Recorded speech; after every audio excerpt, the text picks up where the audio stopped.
galanni gooftaa isa nu jaalate isa nu fayyise isa karaa hundumaa nu gargaaree akka isa waaqeffannuuf akka isaaf hojjennuuf carraa kana immoo nuuf laateef ulfinni guddaan isaaf haa ta'u. Haleluuyaa. Iddoo biraa guyyaa kuma tokko ooluu irra oobdii mana keetii keessa guyyaa tokko ooluun filadhaa jedhe Daawit. Galanni Waaqayyoof haa ta'u. Har'a sagalee Waaqayyoo waliin qooddannu Filiphiyuus boqonnaa 3 irrattan dubbachuu barbaada. Boqonnaan kun Filiphiyuus boqonnaa 3 baay'ee beekamaadha. Kanaaf haaraa miti. Garuu immoo hafuurri qulqulluun immoo bifa haaraadhaan immoo nutti dubbata. Haleluuyaa. Filiphiyuus boqonnaa 3 lakkoofsa 2 hanga lakkoofsa 11 dubbifachuu barbaada. Hundumti keenya iyyuu immoo yoo waliin dubbifanne immoo baay'ee gaarii natti fakkaata. Ulfina sagalee Waaqayyootiif iddoo jirru kaanee yoo waliin dubbifanne baay'ee natti tola.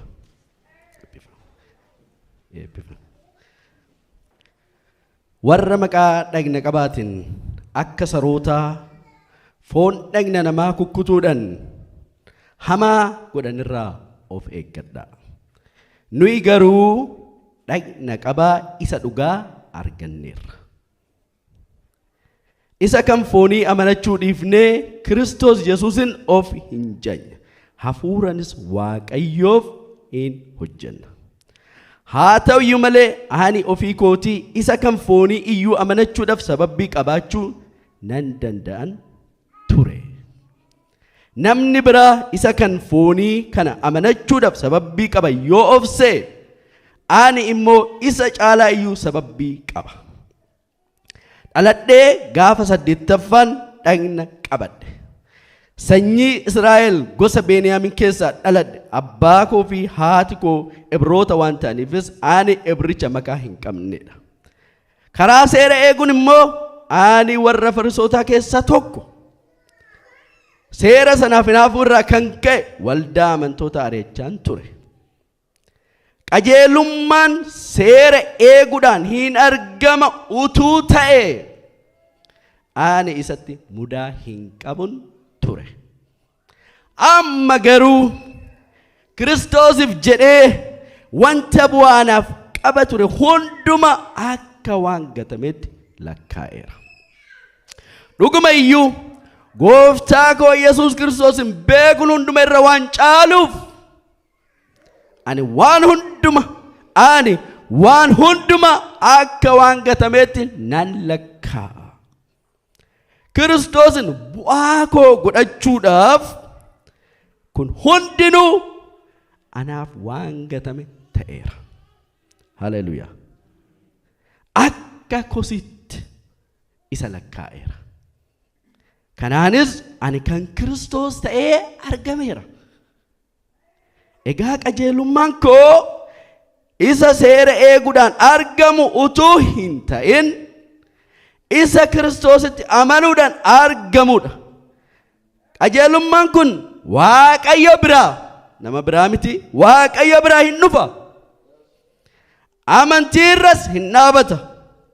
Kanaafis isa duwwaa beekuu humna du'aa ka'uu isaas mi'eeffachuu dhiphina isaa irraa du'a isaa irraas hirmaachuu nan barbaada.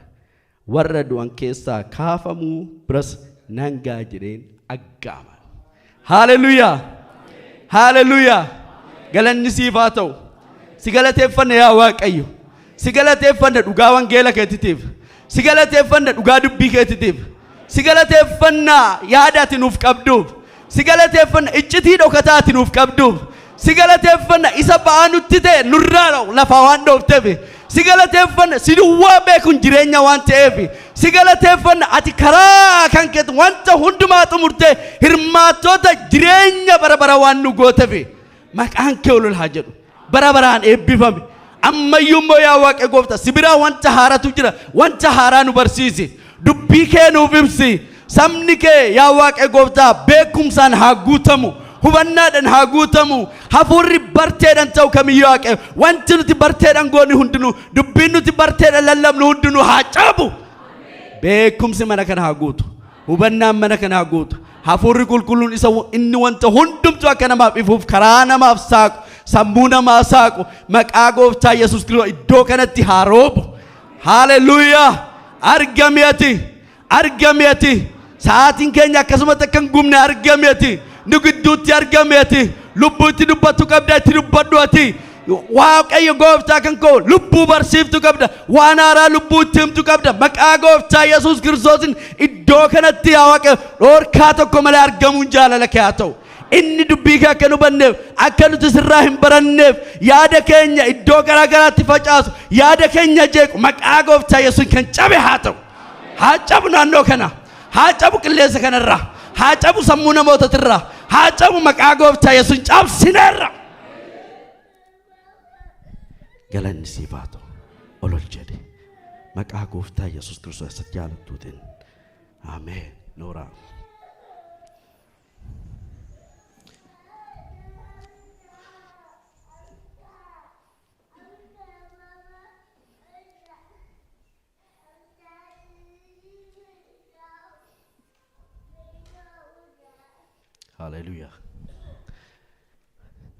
Hallelujah.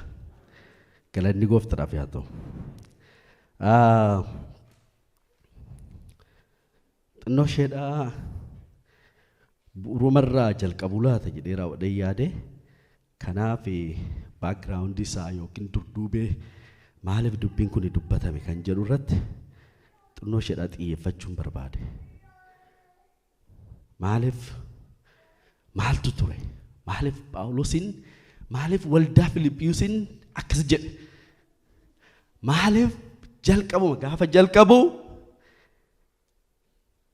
namoota akka sarootaa jedhe anatu jedhamte isa jedhe foon namaa kukkutuudhaan jedhe waa'ee dhagna qabaatiin kaase. Baakgiraawundi isaa xinnoo isheedhaa isiniif ibsuudhaaf akkuma beektan hundeeffama waldaa warra ormaa yookiin macaafni qulqulluu warra ormaa yookiin Giriikota walumaa galatti warra Yihuudiitiin alaa jechuudha. Hundeeffama isaanii ibsuun barbaada xinnoo isheedha.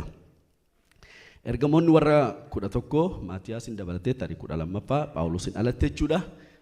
Ergaa gooftaan itti kenne qabu. Ergaan suni gaafa ennaa hafuurri qulqulluun dhufu Yihuudiidha. Samaariyaa hanga handaara lafaatti dhuga baatu kan koo taatu ittiin jedhe. Garuu warri kun Yerusaalem keessaa bahuu hin barbaanne. Yerusaalem keessa turuu barbaadan. Deemuu hin barbaanne. Achuma ta'an warra Yihuudootatti wangeela himu turan. Kanaaf Waaqayyo ari'atama itti fiduu isarra ture. Ari'atama guddaa. Ari'atamni suni boqonnaa 8 irraa jalqabe hojii ergamoota boqonnaa 8 irraa jalqabe argitu. Isxifaanos du'a Isxifaanosii sana booddee ergamootaan alatti warri jira hundumtiyyuu ari'atama guddaa sana hin bittinfaman jedha. Iddoo garaa garaatti bittinfaman. Iddoo garaa garaatti bittinfamanii dubbii Waaqayyoo lallabuutti ka'an. Dubbii Waaqayyoo namoota hundumatti odoo hin taane keessaa filatanii lallabu turan. Warra Yihuudoota qofatti jedha. Warruma bittinfaman kana iyyuu warra Yihuudoota qofatti dubbii wangeelaa dubbatu turan. Hojii ergamoota boqonnaa 19 irraa boqonnaa 11 lakkoofsa 19 hanga 26tti argattu. Yihuudoota duwwaa maaliif kan isaan yaadaa turan fayyinni kun kan ta'uuf Kiristoos kan dhufeef Yihuudii qofaafi. Fayyinnis kan maluuf Yihuudiidhaafi. Warri biraa immoo fayyuu hoo barbaade tarii Waaqayyo Yihuudii isaan godhee erga Yihuudoota ta'anii booddee tarii fayyuu danda'u. Ilaalcha jedhuun jechuudha. Garuu kutaa kana dubbisuun barbaada. Hojii ergamoota boqonnaa 11 lakkoofsa 19 irraa jalqabe. Maaliif dubbii koo akka isinitti hin fakkaanne jechuukooti.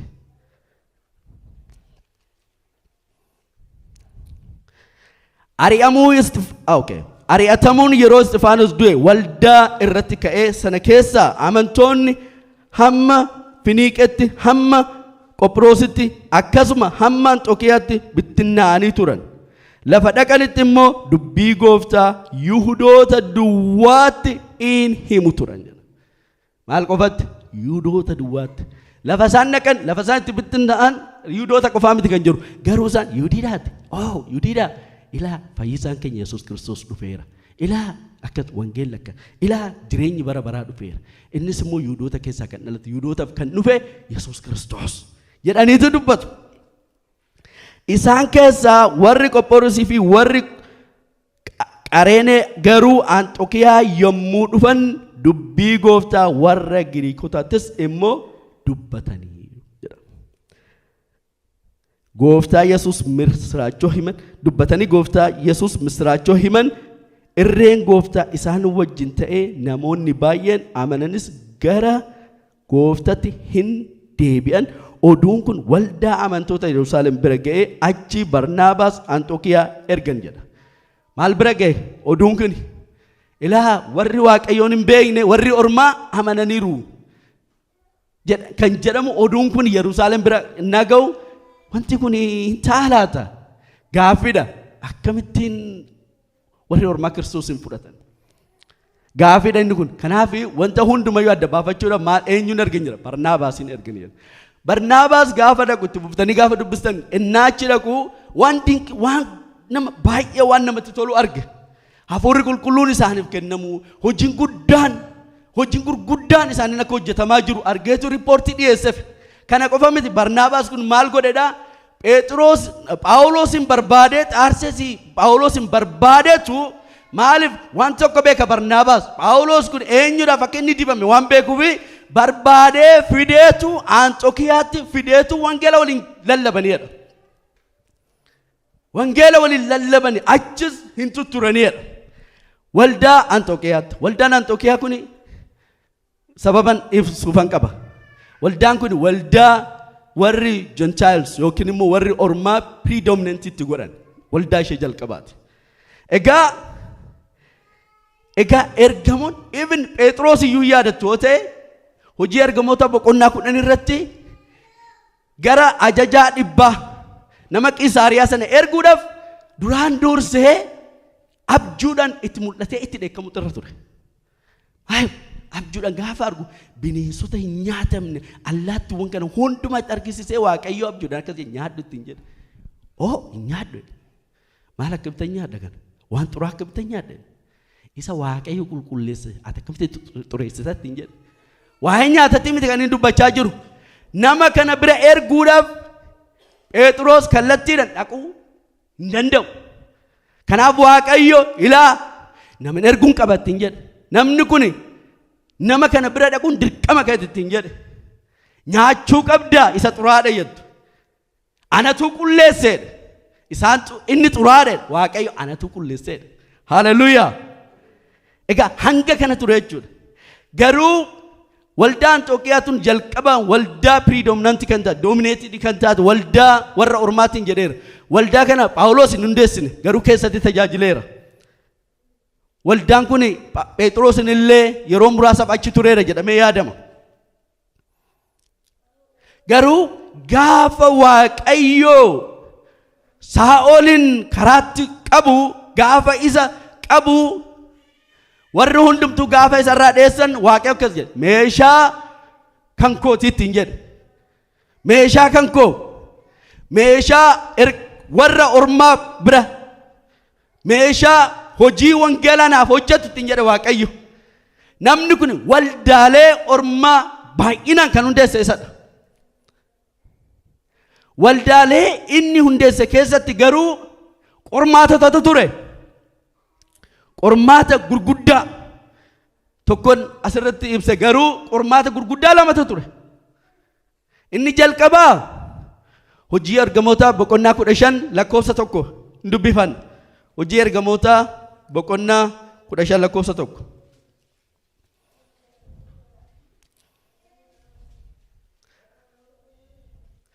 Qormaanni waldaalee ormaa yookiin waldaalee warra Yihudii hin ta'inii jeeqaa ture. Inni jalqabaa tokko lakkoofsa hojii ergamoota boqonnaa 15 lakkoofsa 1 jarreen kutaa biyya Yihudaati Anxookiyaa biyya Sooriyaa gad bu'an tokko immoo akka seera Musee ajajutti yoo dhagna qabachuu dhaabattan fayyuu hin dandeessan jedhanii kiristaanota barsiisutti ka'aniidha. Maal gochuusti ka'anii? Barsiisutti ka'an. Jarri kun waa'ee dhagna qabaadha hin dhageenye. Jarri kun waan nagaan wanta biraa waa'ee seeraa hin qaban. Jarri kun kan jedhaman waan tokkodha, kan itti waamaman waan tokkodha.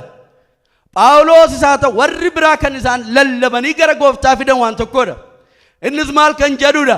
Fayyisaa bara baraa kan ta'e warra isatti amanan hunduma gara jireenyaa kan geessu qajeelummaa keenya kan ta'e Yesuus Kiristoos mul'ateera. Isattiin amantii yoo ta'e fayyina bara baraa argattu ittiin jedhan.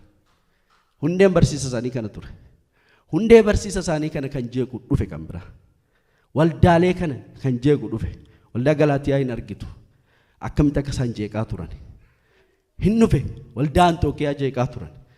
Maal kan jedhu warra Yihudootatti Yerusaalemii ergamanii ilaala. Okay, Yesuus Kiristoosin amanuun gaariidha. Garuu immoo maal gochuu qabda? Akka seera Museen ajajutti dhagna qabachuu dhaabattanii fayyuu gonkumayyuu ittiin jedhan. Maal? Gonkuma. Fayyuu hin dandeessani. Fayyuu barbaaddu? Waan biraas hin barbaachisan. Fayyuu barbaaddu? Waan dabalataas hin barbaachisan. Kanaan alatti garuu fayyuu hin dandeessani. Dubbiin kun jeequmsa guddaa uume. Burjaajii guddaa uume. Kanaaf dubbii kana garamitti geessite waldaan achuma gadi buutanii gaafa dubbatan kana irratti Phaawulosii fi Barnaabaas jarreen kana wajjin wal didanii waliin morkatan.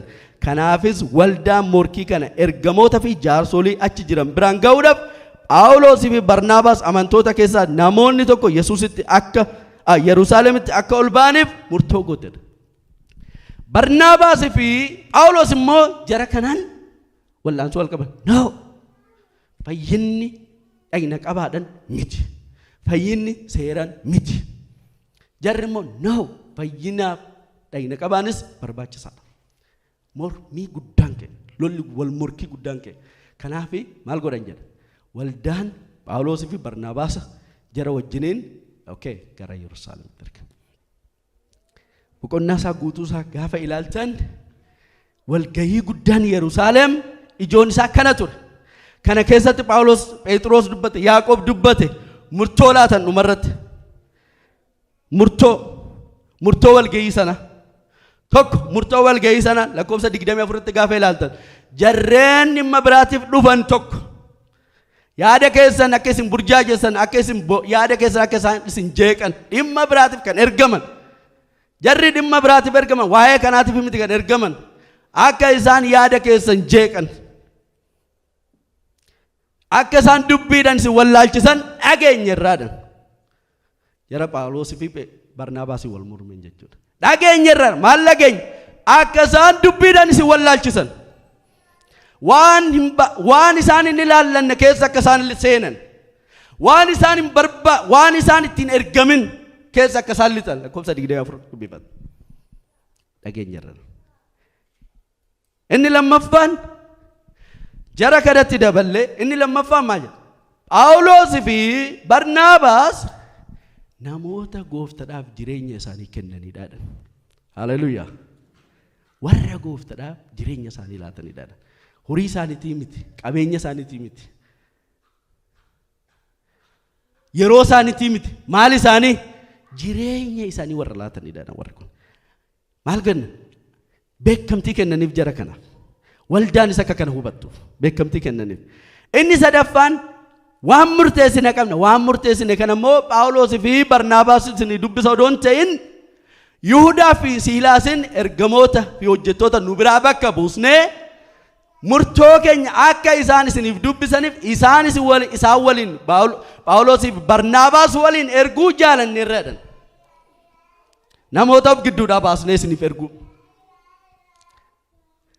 kabajadha waan ta'eef namoota bakka isaaniitii isaan keessa turan bakka buusanii Barnaabaasiif Phaawulos waliin erganii akka isaan wanta isaan murteessan akka isaan isaaniif dubbisan wanta isaan caafan akka isaan isaaniif dubbisan ergineerraadha. Wanti barbaachisu maalidha? Ilaa ba'aa barbaachisu namoota kanarra kaa'uu hin qabnedha. Wanti isaan gochuu qabdan kanadha. Tokko dhiiga horiidha. Dhiiga kan dhugne. Kan biraa horii hudhamee du'e horii du'e foon isaa akka hin nyaanne. Waaqayyoolii tolfamuudhaaf nyaata qophaa'e akka isaan hin sooranne. Halalummaarraa akka isaan fagaatan kana duwwaa isin hubachiisna. Kana yoo gootan nagaatti hin jiraattu. Nagaadhaan jiraadhaadhaan. Haleluuyaa. Nagaadhaan jiraadhaadhaan numarra. Lakkoofsa 30 irratti yoo ilaalta.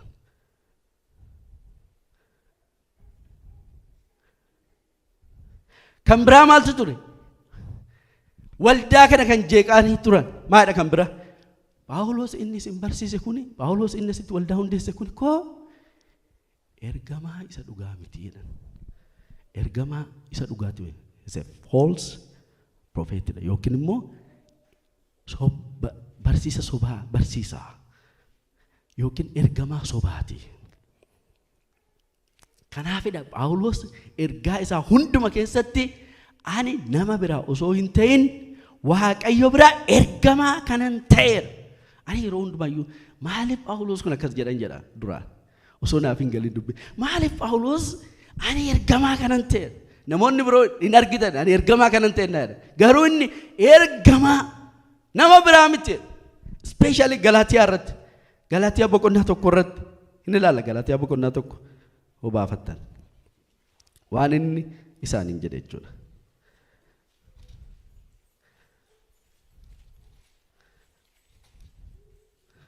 Osoo hunduma isaasii dubbise baay'ee natti tola garuu yeroon kan koo fiigaara. Kanaaf akkas jedha.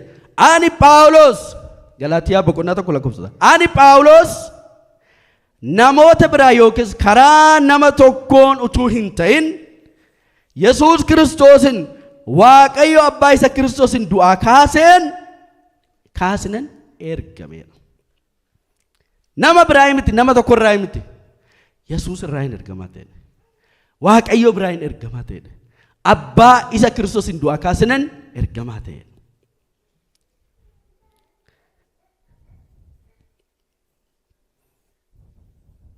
Wangeela kana gadi buutanii gaafatu wangeela kana namarraa hin baradhe miti ani.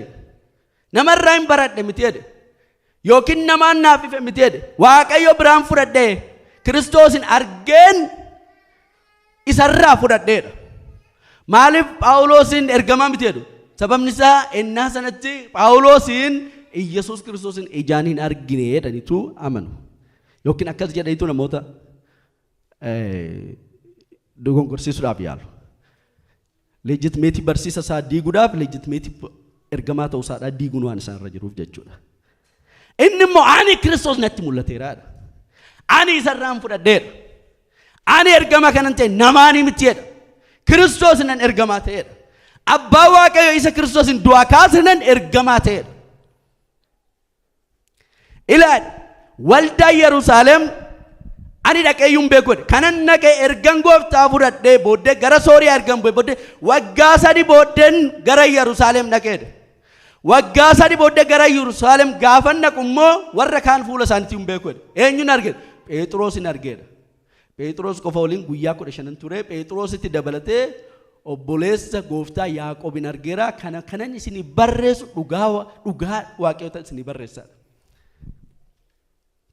Kanadha. Deebi'ee isaaniyyuu kanan arge. Moo amma yeroo marsaa biraatti deebi'ee kana isaan waggaa 14 booddeedha. Boqonnaa 2 irratti Galaatiyaa boqonnaa 2 kana isaan arge. Maal jechaadha? Jarri aanan barsiifne. Waan na barsiisan tokkoyyuu hin qabani. Ani Waaqayyo irraan fudhadhe malee namarraa baradheetti miti.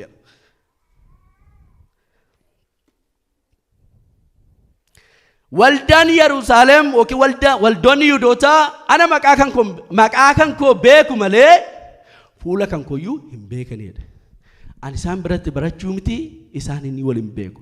Inni waldaa Kiristoosin ari'achaa ture sun amma waa'ee isaatii fi gatii baasaa jira kan jedhu dhagaanii waa'ee kan kooti waaqayyoon galateeffatan malee fuula kan koyyuu hin beekan.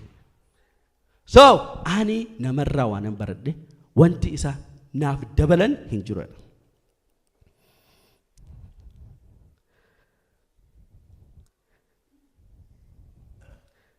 Jarri kuneedha Galaatiyaa boqonnaa 2 irratti. Jarri kuni Phexros, Yaaqoobii fi Yohaannis warri akka utubootatti lakkaa'aman kuneedha. Utubootatti lakkaa'aman kuni anaaf homaa hin daballe. Isuma warra seera qabaatiif Phexros ergatu anas immoo warra seera dhagna qabaa hin qabne na ergeedha. Isuma kanaaf isaan iyyuu ayyaana narra jiru arganii of dura wajjin hojjechuudhaaf harka wal qabanneerraadha. Kanaaf no ani isaanirraa hin baranneedha. Warra akka utubootatti lakkaa'aman no wanta naa dabalan tokko iyyuu hin qabuudha. Ani isaan iyyuu kanan arge waggaa 3 Phexros Yaaqoobii qofan arge. Deebi'ee waggaa 14ffaatti immoo eenyuun argeedha. Waggaa 14 sana booda eenyuun argeedha. Warra kaan argeedha. Warri kun immoo eenyu mul'atan argee dhaqeedha achirratti. Mul'atan argee dhaqe. Mul'ata gaafan argee dhaqu nama tokko fudhateetu dhaqe. Nama Tiitoos jedhama. Nama baay'ee dadii qabu Phaawulos Tiitoosin fudhatee dhaqe. Tiitoos jechuun nama Giriikitti, nama dhagna hin qabatinidha.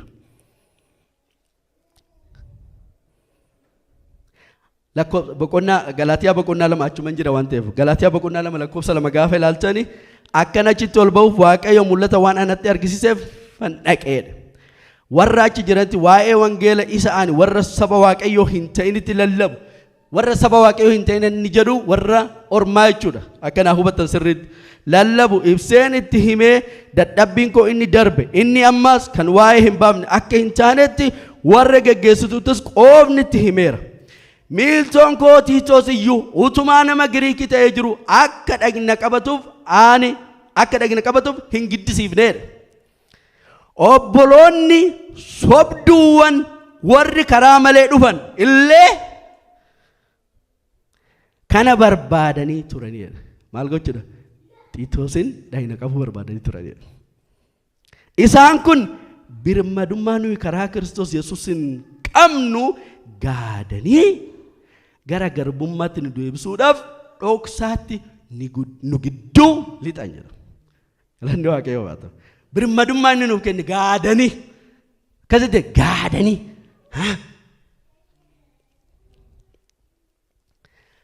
maal jechaa jira Phaawulos?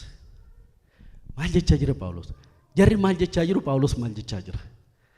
Background masaa kana akkasin hubattanii kanan barbaada. Kanaafidha ergaa isaa hunduma keessatti akka isin sirriitti naa hubattan waanan barbaada. Ergaan Phaawulos jedhu kun maal jechaa jira? Filiphiyuus boqonnaan 2 boqonnaan 3 lakkoofsi 2 maal jechaa jira? Maaliidhaan jechaa jira akkasin akka isa jedhu akka naaf hubattaniif.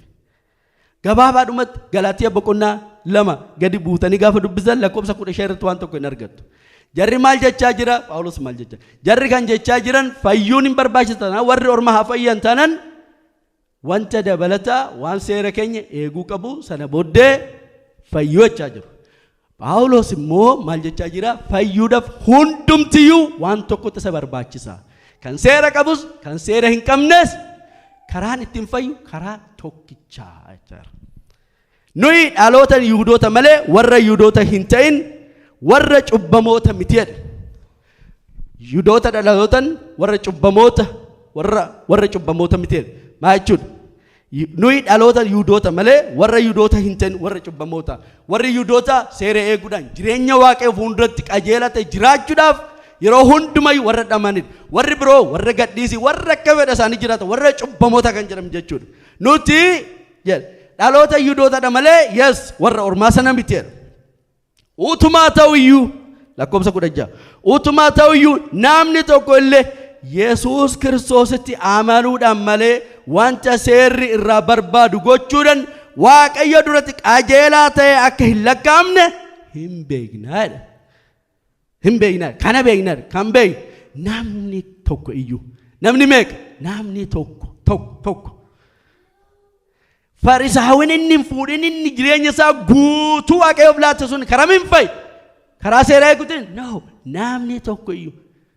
inni immoo jireenyi isaa gadhiisii ta'e garmalee waaqayyotu dugda kennee jiraachaa bee hoo innis karaan ittiin fayyu karaa tokkichadha. Haleluuyaa. Nuyis wanta seerri nama irraa barbaadu nuyis wanta seerri nama irraa barbaadu hojjechuudhaan utuu hin ta'in Kiristoositti amanuudhaan qajeelota taanee akka lakkaa'amnuuf Kiristoos Yesuusitti amanneerra. Haleluuyaa. Wanta seerri nama irraa barbaadu gochuudhaan namni tokko illee qajeelaa ta'ee hin lakkaa'amu. Haleluuyaa. Kanaaf garaagarummaan achi jira jechuudha. Atis inni seera qabdu inni seera hin qabnes Kiristoositti amanuu qofaan qajeelaa ta'a. Fuula Waaqayyoo fuulduratti qajeelaa ta'a. Fuula eenyu duratti? Fuula namaa fuulduratti miti. Fuula Waaqayyoo duratti. Fuula namaa fuulduratti qajeelaa ta'uun hin danda'ama ta'a. Seerri fuula namaa fuulduratti qajeelaa nama gochuu, qajeelaa nama fakkeessuu hin danda'a. Fuula Waaqayyoo fuulduratti garuu qajeelummaan tokko qofadha. Qajeelummaan suni qajeelummaa hojjetamu odoo hin ta'in qajeelummaa na biraa ka'u odoo hin ta'in qajeelummaa argamuudha. Qajeelummaa fudhatamuudha. Fudhachuutu nurra jira. Argachuutu nurra jira. Haleluuyaa. Egaa maaliif Phaawulosin dhayina qabaani? Seera Waaqayyoo kennedha. Jalqaba irratti Abrahaamiif kenne. Maal jedhee? Kakuu koo eegitti hin jedhe Abrahaamiin. Kakuu koo eegi. Kakuu koo eeguudhaaf immoo milikkita kenneef. Uumama boqonnaa 9 lakkoofsa 14 hanga 17 dubbisuu dandeessu. Kakuu koo eegitti hin jedhe. Kakuu koo eeguudhaaf immoo kakuu isaa eeguudhaaf immoo milikkita kenneef. Milikkita dhagna qaba. Namni sanyii dhalli si booddee dhufu hundinuu sabni kan kee hundinuu warri dhiiraa hundinuu guyyaa 8ffaatti dhagna qabachuu qabu. Sanyii kan keetti miti inni ati horiidhaan bitattuyyuu inni garba siiftee hojjetuyyuu dhiirri hundiniyyuu dhagna qabachuu qabatte. Gogaa isa foon haguuge sana ofirraa hin muroo ta'e dhagna hin qabatoo ta'e guyyaa 8ffaa dhagna hin qabatoo ta'e inni abaaramaadha ittiin jedha. Inni seera koo waan cabseef saba isaa keessaa baafamee jireenyi isaa hin balleeffamaa ittiin jedha. Abrahaamiif dhagna qaba. Booddeerra karaa seera Musee seera Lewwotaa irrattis seera Lewwotaa boqonnaa 12 lakkoofsa 3 irratti ilmi dhiiraa innaa dhalatu guyyaa 8ffaatti dhagna akka qabatu kaa'e.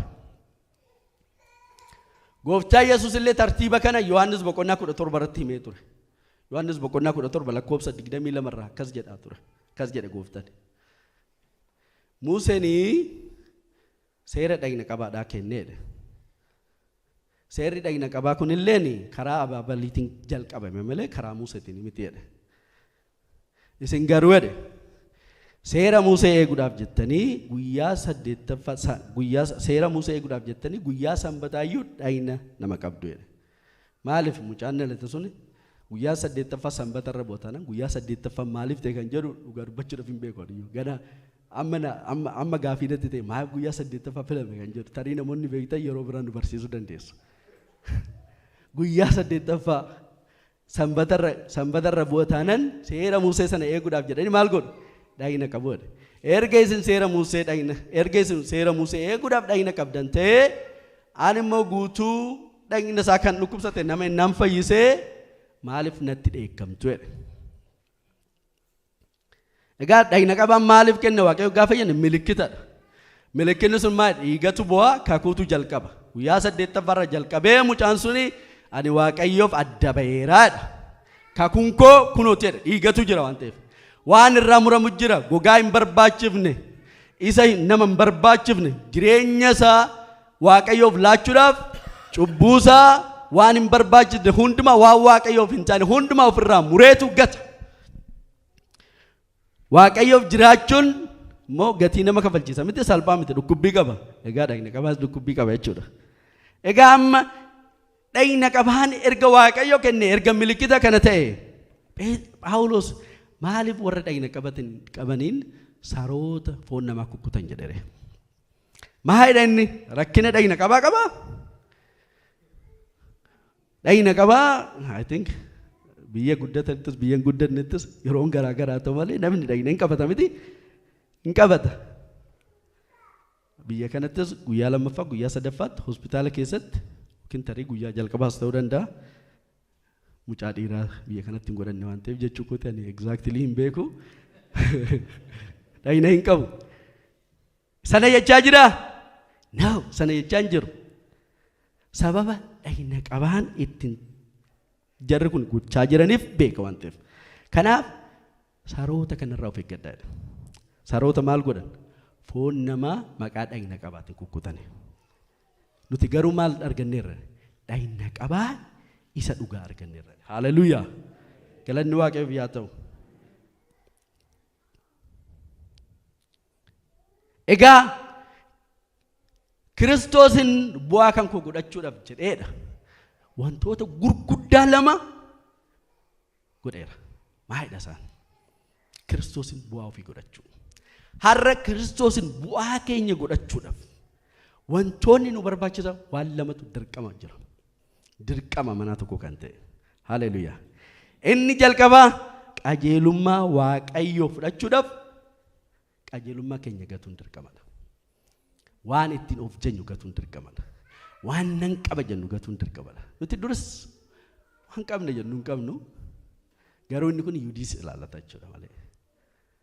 Waan nan qaba jennu ani Waaqayyo fuulduratti ani duraanumas bariin nama qajeelan ture. Ani duraanumas nama rakkisu hin turre. Ani Waaqayyo qajeelummaa kiyya argeetu ofitti na waame akka hin jenne. Haleluuyaa. Qajeelummaan hojjetama akkuma jenne nama fuulduratti qajeelaa nama gochuu danda'a.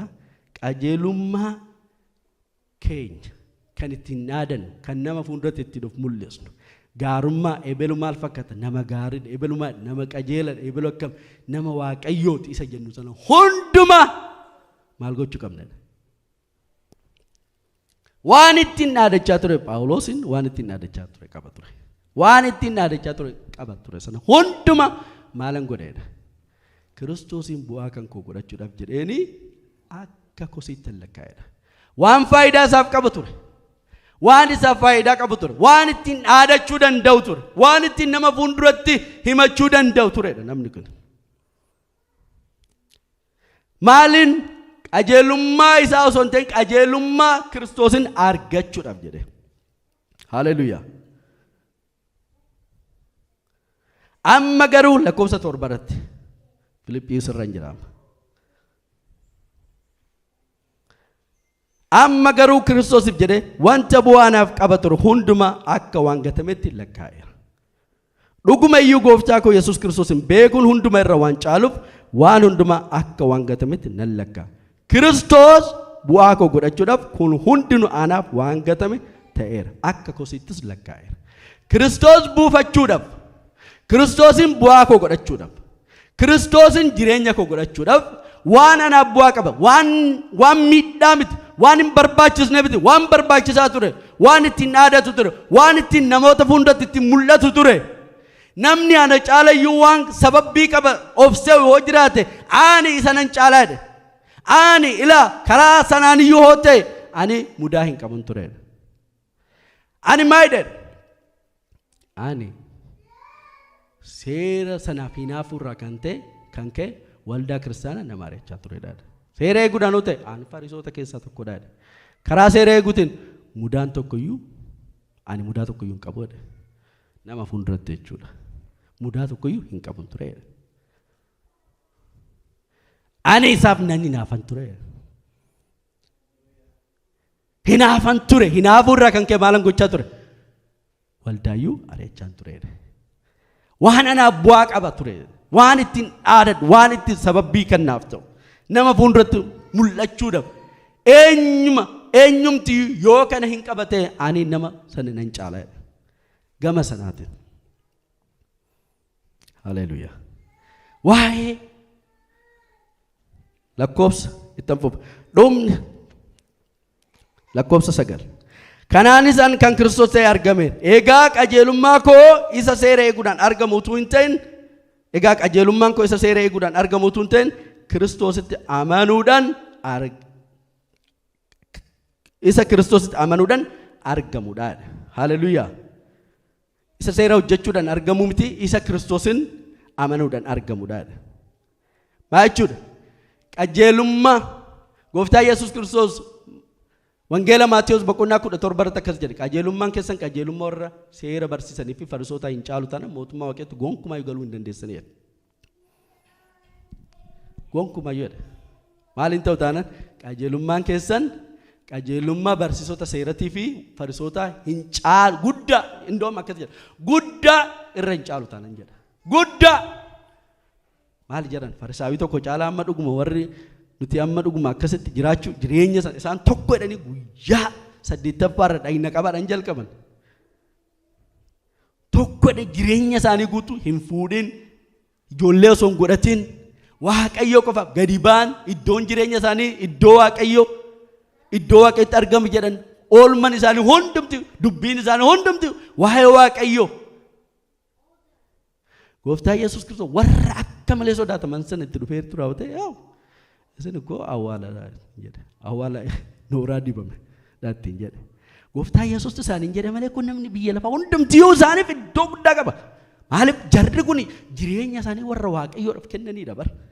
Kanaaf gooftaan akkas jedhe, qajeelummaan keessan qajeelummaa barsiisota seeraa fi warra Fariisota irra guddaa hin caalu taanaan mootummaa Waaqaatti gonkumaa galuu hin dandeessanii. Maal jechaa jira? Qajeelummaan isaanii qajeelummaa maal ta'uudha? Hojjetamuudha. Qajeelummaan mootummaa Waaqayyootti nama galchuu danda'u garuu tokkotu jira. Innis qajeelummaa argamu Kiristoosin biraa kan ta'e. Haleluuyaa. Haleluuyaa. Macaafa Roomee isin dubbisa. Har'a isin irra turuun koon oolu jabaadhaa egaa. Roomee boqonnaa 3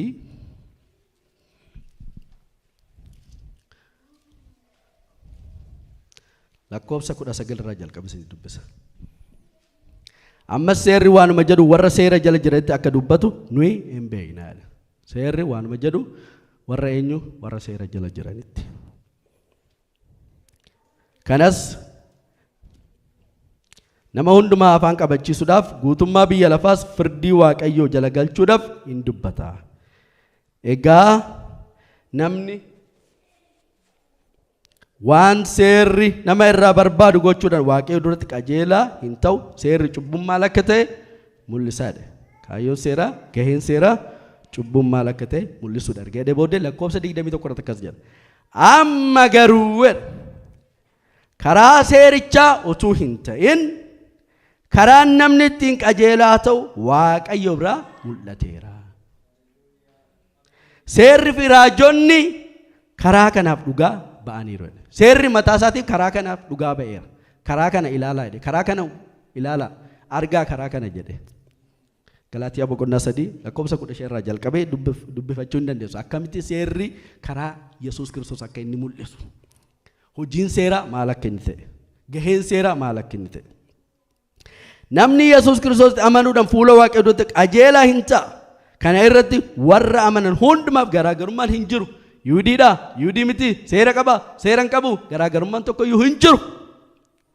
Hundinuu yakkaniiru. Asirratti boqonnaa tokko irratti waa'ee Roomee boqonnaa tokko irratti lakkoofsa 18 irraa jalqabee akkamitti akka warri seera hin qabne akkamitti Waaqayyoon akka isaan yakkan, akkamitti cubbuun isaanii akkamitti Waaqayyo gadhiisii akkamitti akka isaan gadhiisii ta'an. Roomee boqonnaa 2 gaafa seentan immoo warri seera qabna jedhan immoo akkamitti akka isaan Waaqayyo fuulduratti yakka hojjetan. Hin atin jedhu hin ejjin jedhu garuu immoo ofii isaaniitti ejjanii argamu. Kanaaf maqaan koo jedha Waaqayyo akkas kan jedhu caafameera ittiin jedhaa. Maqaan koo warra Waaqayyo hin beekne gidduutti sababii keessaniif hin arrabsama jedhamee caafameera. Boqonnaa 3 irra gaafa dhaqxan immoo ilaa namni maal akka inni fakkaatu hima. Arrabni isaa maal fakkaata? Arraba isaa jala maaltu jira? Hadhaa bufa baatee deemaadha. Afaan isaa akka boolla du'aatti nama geessuuti jira. Miilli isaa dhiiga dhangalaasuudhaaf deemaadha. Namni maal fakkaata kan jedhu boqonnaa 3 irratti gara jalqabaatti irratti kaa'eera. Kanaaf namni qulqulluun hin jiru gadhee booddee tokko illee hin jedhetu hunduma isaanii maal jalatti cufa? Cubbuu jalatti cufa. Yihudiidhaa kootti ilaali waa'ee kan kee, ilaali galmee kan kee. Yihudii warra hin ta'inidha. Ilaali galmee kan kee. Waan ati fakkaattu Waaqayyo fuulduratti. Waaqayyo qajeeladha garuu ati maal akka fakkaattu ilaali. Ilaalladhu. Gaafa dhaqxee ilaaltu ilaaluuf iyyuu hin dandeessu. Wanti hin caafamne hin jiru waan ta'eef iyyuu. Amma garuu karaa seerichaa utuu hin ta'in furmaanni argameera. Amma garuu furmaanni tokko argameera. Haleluuyaa. Hundinuu maal godhe? Yakkaniiru. Ulfinni Waaqayyo isaanitti irrateera. Isaanumti immoo ayyaana Waaqayyo isa karaa furii Yesuus Kiristoos tola isaaniif kennameen qajeelota hin ta'u. Haleluuyaa. Inni dhiiga isaa dhangalaasee duudhan warra isatti amananiif mi'a araaraa haa ta'uuf Waaqayyo isa dhaabeera. Mi'a araaraa. Haleluuyaa. Araara kan ta'e tokkotu jira. Mi'a araaraatti inni jedha. Warra isatti amanan hundumaaf araara kan godhe. Haleluuyaa. Araara. Mi'a araara.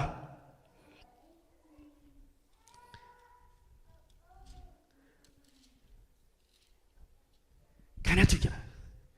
Qajeelummaa ittiin of jennu. Waaqayyo fuulduratti anis dadhabbii koon qaba kan jennu.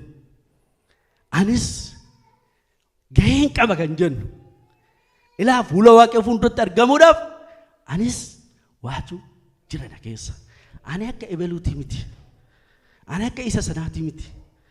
Akkuma namicha Yihuudiidhaa jechuudha. Torbeetti guyyaa lama siifan sooma. Kurnoo kan koo nan laadha. Akka namicha Yihuudii akka namicha Samaariyaa sun waan hin godheef sin galateeffadheera. Inni Samaariyaadhaa sun yoo gara Waaqayyootti ol jechuu hin dandeenye. Maal godhe? Irraa siqeetu lapheesaa dhaanaa ana nama cubbamaa kana. Haleluuyaa. Ani eenyudha Waaqayyo fuulduratti? Ani eenyudha Waaqayyo fuulduratti? Ani eenyudha Waaqayyo fuulduratti? Ofii kan kootiif na mul'ata tanan ani eenyudha? Kiristoosin yoonaaf mul'ate hoo? Haleluuyaa. Roomee boqonnaa 10 irratti akkas jedha. Kiristoosin bu'aa keenya godhachuudhaaf jalqaba irratti qajeelummaa keenya gannee qajeelummaa Kiristoosin fudhachuun dirqama dheereera. Obboloota koodha. Yihuudoonni akka fayyan garaa koo hundumaan nan hawwaa isaaniifis Waaqayyo nan kadhadhaadha. Nan hawwaa hawwii koote Waaqayyonis nan kadhadhaa fedha. Isaan Waaqayyoof akka hinaafan dhugaa nan baaf. Haa ta'u iyyuu malee Waaqayyoof hinaafuun isaanii akka hubannaa dhugaatti miteedha. Hin hinaafu jedhe. Dhugaadhaan hinaafu jedhe. Dhuguma Waaqayyoodhaaf hinaafu jedhe. Soba kan hin qabne. Jirra miti namoonni baay'een keenya Waaqayyoof hin hinaafne. Namoonni tokko akka Waaqayyoof hinaafanii waan baay'ee kan jiru. Namni ayyaana Waaqayyoof fayyine gaafa jennee waldaan gadhiisii taate namoonni jedhee lallafa. Hinaafaa dhugaati. Dhuguma hin hinaafu akka dhugaatti hinaafu garuu akka fedha Waaqayyootti hinaafu garuu miti. Dhuguma garuu qabuu hinaafa eeyyen. Anis nan qaba isa. Garuu immoo dhugaan immoo bilisa nama baasa. Haleluuyaa. Dhugaan dhoksinu nuti. Dhugaan dhoksinu. Namni Kiristoositti amane dhugaadhaan amane. Namni jireenya bara baraa qabu. Milikkita qaba ofirraa. Milikkita qaba. Waan garaagaraa sodaannetii miti mana Waaqayyoo keessa kan jiraannuuf waan nu fayyise inni tola akkasumatti waan nu fayyise gammachuudhaan ililleedhaan yeroo hundumayyuu kiristaanummaa gara dhiibnee aduunte gammanne. Haleluuyaa. Gammachuudhaan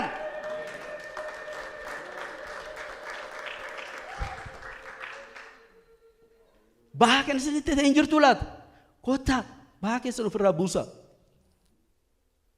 Yoo xinnaate amanee waggoota lamaaf inni jalqabaa jira miti. Reefu guutamee gaazin reefu guutamee akka inuma bololiin akka waa'ee wangeelati achiin xinnoo isheedhaa turre raawwannee maal anoo maal akka duraanii sana ta'uu dide akka duraanii sana ta'uu dadhabe xinnoodhuma arrabni keenya hodhu gungure tajaajila guyyaa sanaa nagaatti ani tajaajiluu hin danda'u. Maaliif akkamitti yaan inni sun barbaachisaa jechaan no yoomiyyuu taanan amanaan cubbuu hin hojjetu. Caafa qulqulluutu cubbuu hin hojjetu jedha. Garuu immoo ergaa Yohaannis irratti immoo nuti cubbuu ofirraa hin qabnu hojjenne Waaqayyoon sobaa taasisna jedha. Cubbuu hin qabnu hin jennu nuti. Garuu cubbuu hin hojjennu.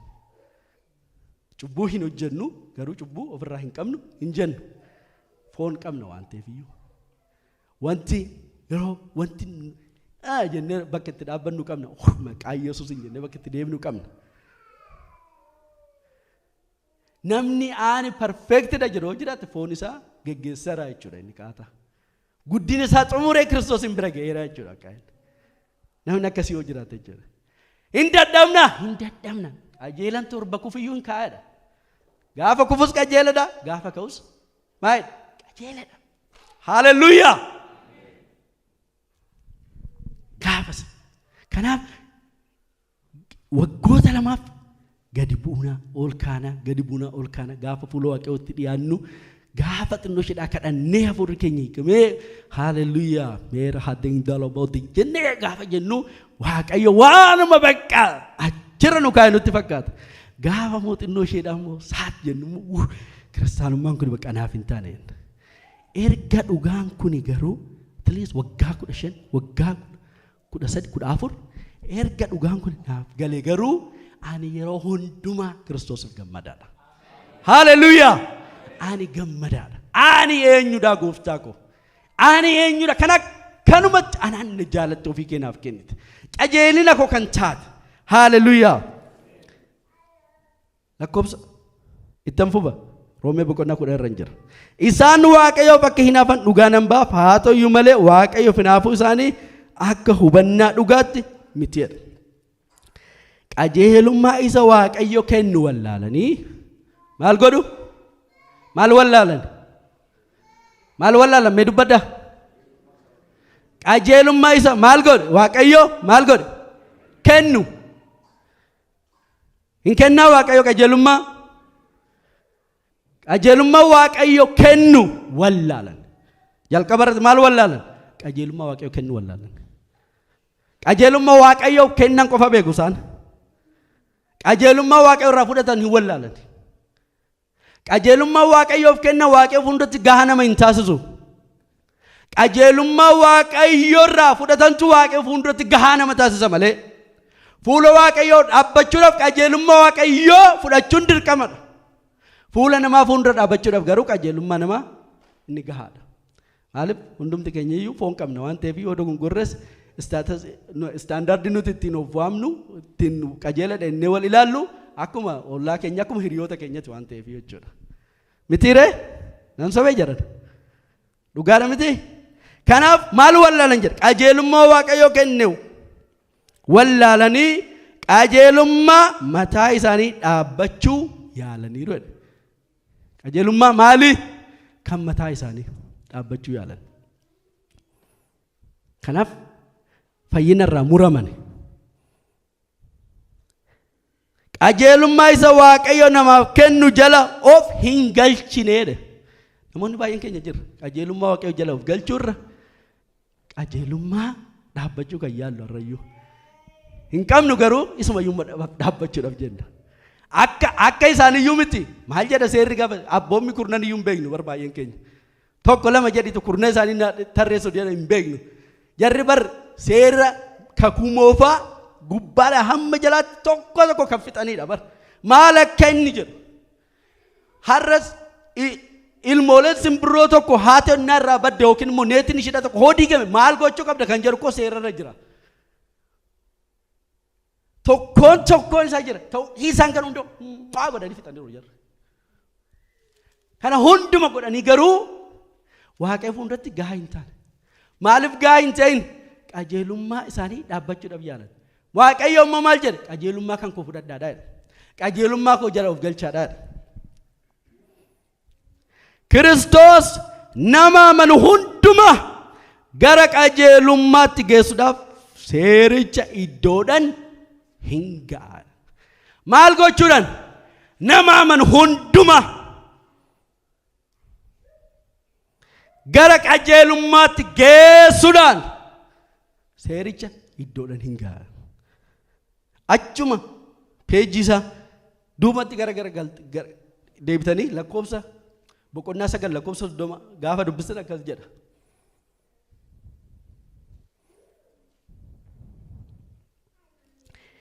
Egaa maal amma maal haa jennu reedha. Dinqisiif maal haa jennu reedha. Saba Waaqayyoo warri hin ta'in qajeelummaa argachuudhaafis warri hin dhamayin qajeelummaa argataniiru jedha. Hojjetaniiru moo argataniiru jedha. Argataniiru jedha. Haleluyaa. Kan maal hin ta'in saba Waaqayyoo warri hin ta'in.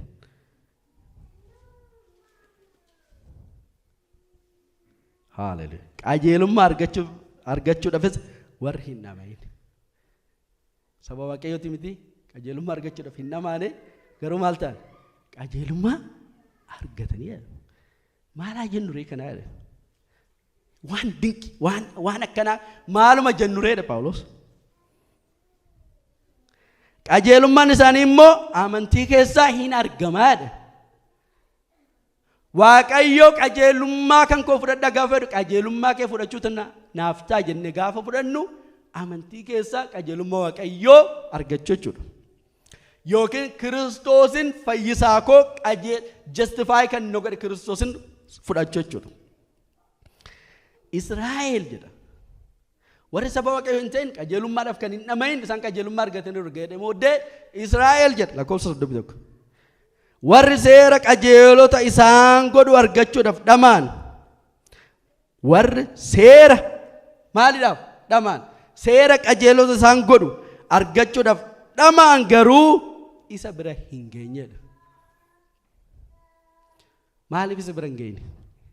Hin deebisa achuma irratti. Yoo macaafa qulqulluu qo'attanii nu sitti hima. Galanni Waaqayyoof yaa ta'u. Hundumaaf qaba inni hiika qaba. Waaqayyo bara tarii wanti ani dubbadhu kuni kan isin wal harkaa dha'ee jira laata goolii kan kooti inni. Baay'ee natti tola akkasitti godheera taanaan. Maaliif dubbisuu sirra jira waan ta'eef. Dubbisuu qabdu waan ta'eef. Find out gochuu qabdu waan ta'eef. Tarii har'a gaafan dubbadhu waan beektaniif waan barattaniif wanti kun haaraa kan isitti ta'in jira laata. Tarii wanti wal isiin galin tokko wanti sammuu keessatti wal dha'u tokko jira laata. Baay'ee gaarii. Goolii kan koo keessaa inni tokkodha. Akka ati raftuuf osoo hin ta'in akka ati find out gootuun barbaada. Galanni Waaqayyoof yaa ta'u. Maaliif jedhe kun akka dhuguma kun dubbii Waaqayyooti akkamitti inni ani beekummoota kun jira maalidha inni akka jettee akka qorattuufidha. Galanni Waaqayyoof yaa ta'u. Maaliif jedha maaliif isa bira hin geenye lakkoofsa 32.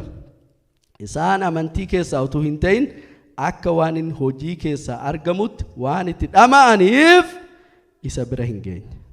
Isaan dhagaa gufannaa sana irratti hin gufataniidha. Kiristoos irratti hin gufataniidha. Kanamoo isa kanamoo ilma Yoosef moo isa muka sooftichaa moo isa numa biratti guddate isa ilma hiyyeessa isa barati keessatti dhalate moo kana amanuutu qajeelina bara baraati jedhaniitu dhagaa gufannaa sana irratti gufataniidha. Isa amanuun jireenya jennaan no nuti ani guyyaa 8 dhaladhee kanan dhayna qabadhe anaa bar maal seete ani koo kanadha ilaa Waaqayyo seera nuuf kenne qaba ani koo nama gasiiti maal haasaa hartaa isatu nu fayyisaa jedhaniitu dhagaa gufannaa itti ta'edha. Galanni Waaqayyoof yaa ta'u. Dhagaa gufannaa nutti hin ta'in. Hin qabnu garuu oduu hin qabaatin immoo akka nama qabnuu taana yeroo tokko tokko.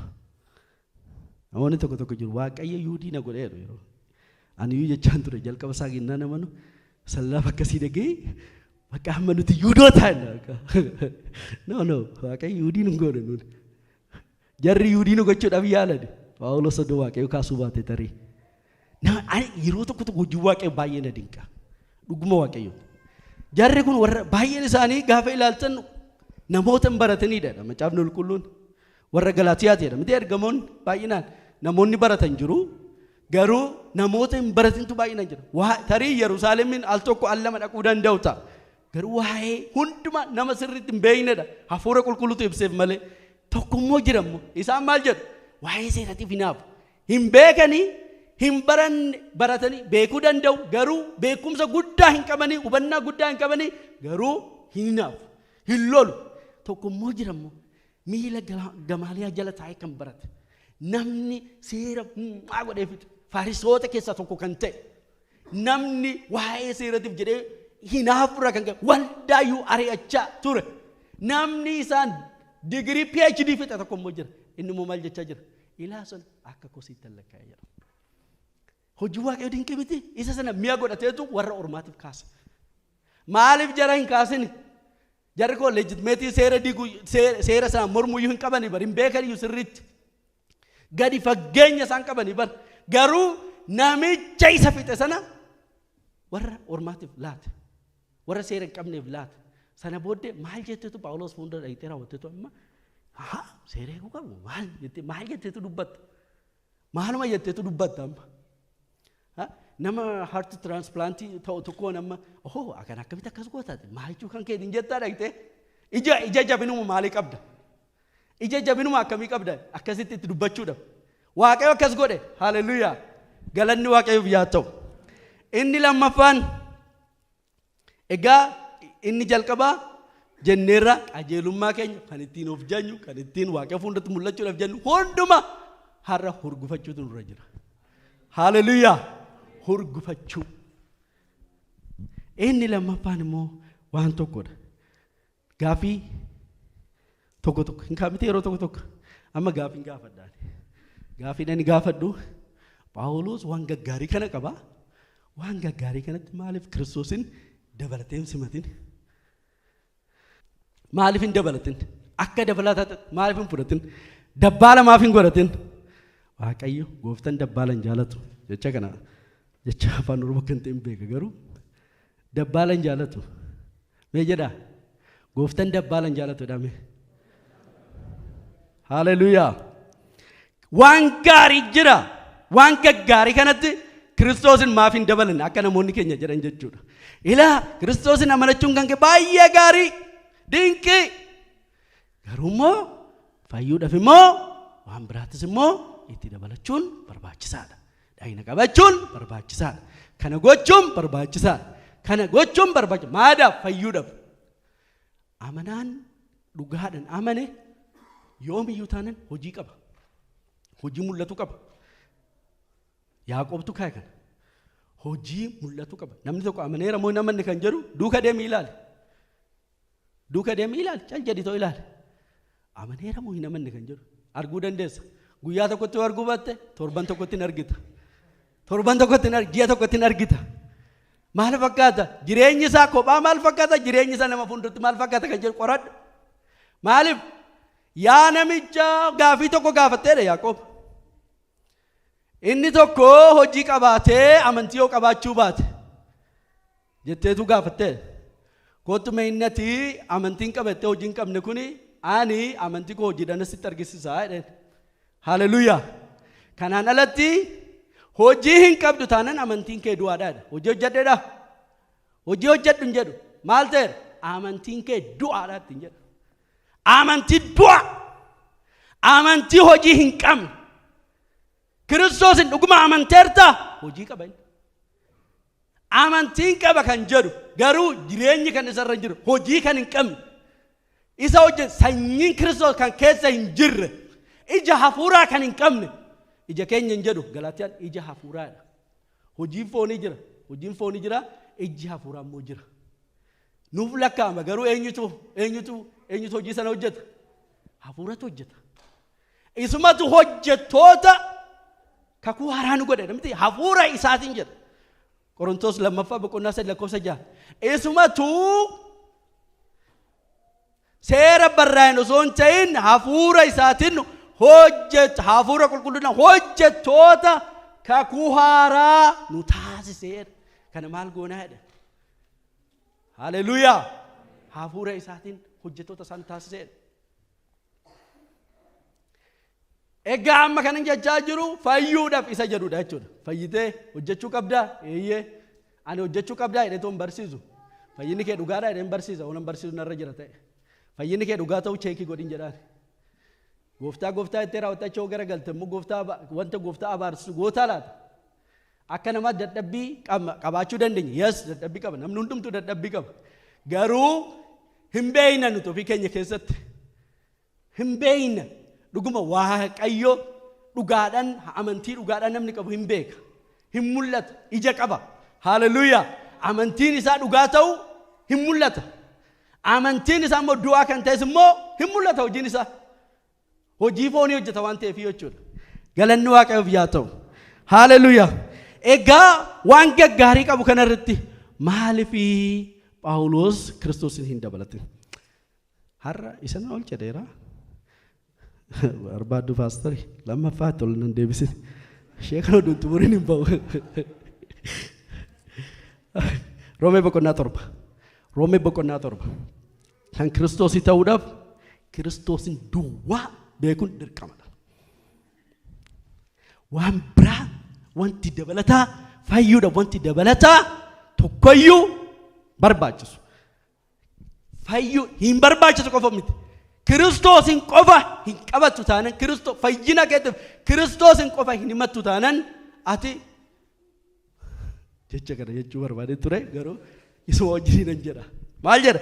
Boqonnaa innumti maaliif jalqaba nan jedha rifachuu dandeessu waan ta'eef iyyuu. Lakkoofsa tokko. Roomee boqonnaa torba lakkoofsa tokko achuma jira waan ta'eef baay'ee duubatti hin deebitanii. Obboloota koo isin warra seera hubattanitti nan dubbadhaadha. Jalqaba irratti eenyuttan dubbadhaadha? Warra seera hubattanitti nan dubbadhaadha. Warra seera hin hubannetti miti. Kana jechuun waldaan Roomeedhaa domniitii kan taate warra ormaatni garuu makaadha. Warra Yihuudootattis keessa jiru jechuudha. Okay, namni jiru. Okay. Seerri hamma namni jiru duwwaatti nama irratti gooftummaa akka qabu hin beektani jedha. Maal jedhe? Hamma namni jiru duwwaatti seerri maal godhe? Nama irratti aboo qabaadha. Fakkeenyaaf dubartiin heerumte tokko hamma abbaan manaa ishee jiraatu duwwaatti duwwaatti seeran itti hidhamtee jirtedha. Seeran itti hidhamtee jirtedha. Abbaan manaa ishee yoo du'e garuu seera isa ittiin abbaa manaa ishee sanatti hidhamtetti hiikamuu isheetidha. Egaa akka kanatti abbaan manaa ishee utumaa jiru dhiira kan biraa wajjin yoo jiraate ejjituu jedhamtedha. Abbaan manaa ishee yoo du'e garuu isheen seera sanatti hiikamteetti dhiira kan biraatti yoo heerumtes ejjituu hin jedhamtedha. Ajaa'iba! Warra seera beektanitti dubbachaa jira. Fakkeenyaaf waan naannoo keenya jiru ilaaladhaa. Dubartiin heerumte tokko hamma abbaan manaa ishee jirutti seera sanaan abbaa manaatti hidhamteertedha. Abbaan manaa isheedhaa hoo du'e garuu seera ishee abbaa manaatti hidhe sanarraa maal taateertedha? Hiikamteertedha. Dhiira biraa yoo heerumte ejjituu hin jedhamtedha. Abbaan manaa ishee osoo maal lubbuudhaan jiru garuu dhiira kan biraa yoo heerumte maal jedhamtedha? Ejjituu jedhamtedha. Okay. Abbaan manaa ishee yoo du'e garuu isheen seera sanatti hiikamteerti. Dhiira kan biraatti yoo heerumte ejjituu hin jedhamtedha. Dhiira kan biraatti yoo heerumte. Akkasuma lakkoofsa 4. Akkasuma yaa obboloota koo isin warri bu'aa dhagna Kiristoos taatanii duutanii turtanidha. Warri maal taatan? Warri bu'aa dhagna Kiristoos taatan maal taatanii turtanya? Duutanii turtanidha. Seera isa ittiin hidhamtanii turtan jalaa hiikamtaniirtu. Kanaaf kan nama biraa kan nama biraadha. Kan nama biraa kana jechuun kan isa warra du'an keessaa kaafamee in taatu. Lakkii achis jira isa du'aa kaafamees immoo nan ta'a kan jetta yoo jiraattani egaa Acaabni olguun maal jedha? Ejjituu jedhaan. Jireenya ejjaa namoonni jiraatan baay'ee keenyatti jiraachuu danda'a amma irraatitti tarii. Ejjitu hafuura ejjituutu irraa Waaqayyoon baasu. Haaleluyyaa. Nuti hiikamneerra. Nuti ennaan jedhu Yihuudii bakka bu'een jechaa jira amma. Akka isiniif galuuf jechuudha malee. Isa sanas hin beeku duraan isaniin kan ormaati kan gatameedha. Abbaan kan koo maal haati kan koo maal jedha jechuun barbaadu. Isa macaafni qulqulluun jedhu garuu isa dhugaati. Tokkummaa tokko Kiristoosin kan hin qabne jechuudha. Warra seera jala jiran hin jira. Warra seera jala jira. Warra seera beekaniif jedha. Inni sun iyyuu isinii hiikamtaniirtu. Isa seera sanarraa hiikamtan. Warri maal taatan? Warri bu'aa dhagna Kiristoos ta'uudhaaf duutanii turtan amma kaan nama biraa kana jechuun kan isa du'a keessaa kaafame hin taatudha. Galanni Waaqayyoof yaa ta'u. Seerri hinduu kan du'u qabu eenyudha? Nuudha kan du'u qabu. Hindu'aa seerri. Hinduu seerri. Maaliif gooftaa Yesuus Kiristoos akkas jedhe?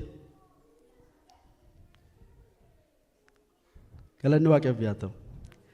Seera fi barsiisota raajotaa diiguudhaaf waan hin dhufe hin seeyinaadha.